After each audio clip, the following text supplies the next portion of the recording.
term. Many of them have been working so hard for the last several weeks in their districts, trying to help their constituents navigate the chaoses that have been created by the Democrat shutdown. We're now on day 36, and it is a sad landmark in our history. This is the longest shutdown of any government in our history.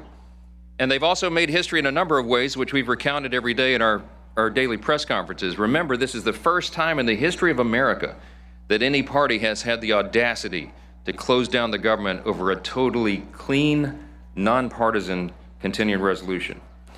I said yesterday, and I'm being honest, none of us imagined that we would be here at this moment. We couldn't have imagined that Democrats would be willing to force families to go hungry and workers to miss paychecks for 5 weeks on end, 50 days plus, and we never did imagine that they would be willing to use the pain of American families with such reckless disregard. But that is what we are seeing, and it is unconscionable. Despite the 15 opportunities they have now had to reopen the government, they have voted 15 times to keep it closed. That is the number that everyone has to pay attention to. All the Americans who are hurting because of this. They need to understand Republicans have voted 15 times to open your government, and the Democrats have voted 15 times to close it. They voted to deny paychecks to workers, to stop the flow of SNAP funds to hungry families, and all the rest. And still, somehow, they have the audacity to go on national television and gaslight the American people and try to pretend that somehow the Republican Party has some blame in this. It's the most outrageous example of political gaslighting that we have ever seen. And day after day, they have claimed, without any merit at all, this shutdown is somehow about health care. It's a blatant lie, and they know it.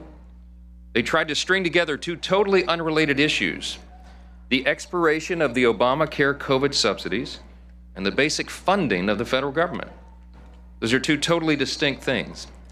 Republicans have always been willing to have a conversation about the COVID-era subsidies and how to make Obamacare and health care more affordable. But we will not, and we should not do so as hostages in their political game. It was in no way necessary or appropriate to shut down the government in order to have bipartisan discussions about the subsidies. The reality is the Democrats could have avoided all of this chaos and all the pain, everything they've inflicted on American families, by simply voting to back the clean, nonpartisan continuing resolution, the 24-page simple document, just as they did 13 times under the Biden administration. They could have passed that 47 days ago. After the House did it, we did our work and sent it over there. And we would have had all these negotiations and continued. I'm gonna wrap this up and tell you again why. The big question is why. Why would the Democrats have the audacity to do this? As we summarized so simply yesterday, and we will do so every day, they are motivated out of fear. The Democrats shut down the government out of fear. They have never been more afraid at any point than they are right now. They know, as we all do, what their own polls show. The leadership of the Democratic Party is the most unpopular with members of their own Democratic base. And we saw that in the elections last night. The old guard is desperately trying to use this shutdown to show the radical Marxist wing of their party that they can look tough to President Trump. That's because the new power center of the left isn't the moderates.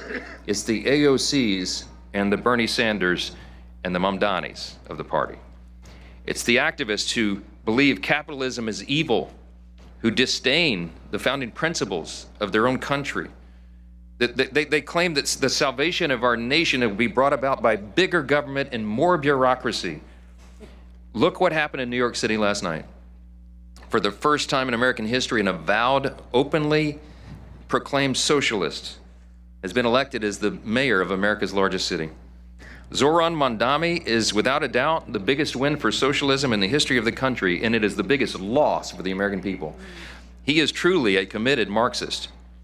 And the results of that race tell you everything you need to know about where the Democrats and their party are headed. From the backbench to their leadership, Democrats have fallen in line behind the socialist candidates.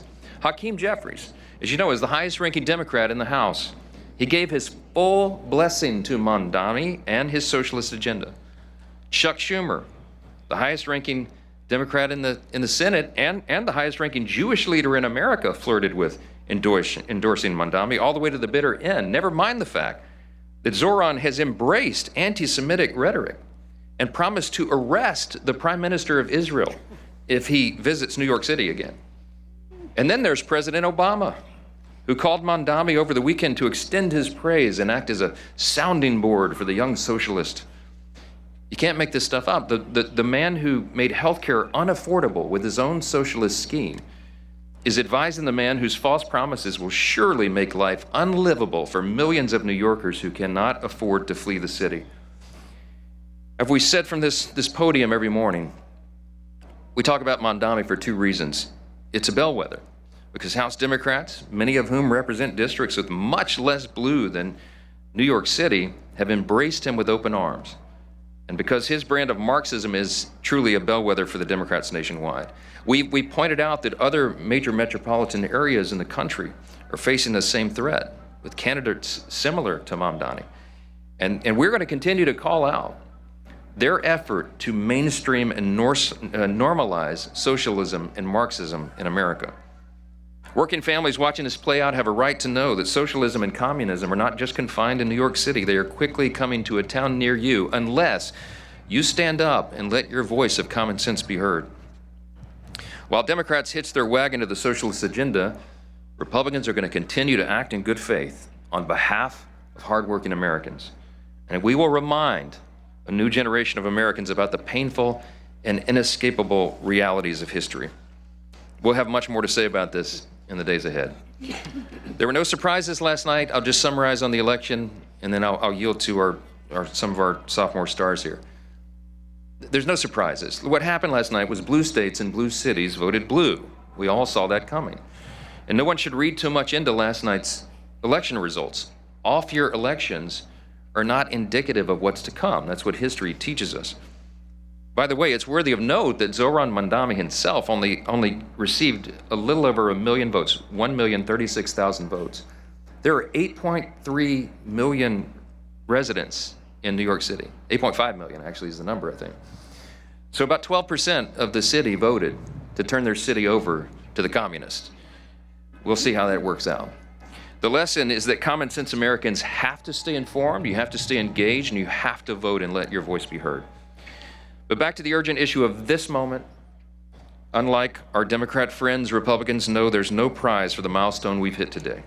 No one wins in a government shutdown. We pray that Democrats wake up to that truth very soon. We are very hopeful that they will come to their senses and help us to reopen the government. Remember, it's about math. We have to have 60 votes in the Senate, and we only have 53 Republicans. The entire country is waiting and calling on Democrats to put their political fight aside and open the government. Until they do that and do the right thing, House Republicans will continue to do what we've done since day one, and that is helping our constituents navigate the chaos and confusion of the Democrat shutdown back in our districts. And that includes the members of our outstanding sophomore class, many of whom represented here today. Some of them are here, and we want to thank them for their leadership and their resolve, and they're working in their districts and in D.C. and being all over the place. One of those leaders is Congressman Russell Fry, our sophomore class representative. He was the president of the freshman class, and so he still gets that distinction. He serves on our elected leadership committee. And I will tell you that Russell has been a strong voice for common sense, for conservative values, and we're truly grateful to have him with us today. Mr. President of the class, I'll turn over the podium to you.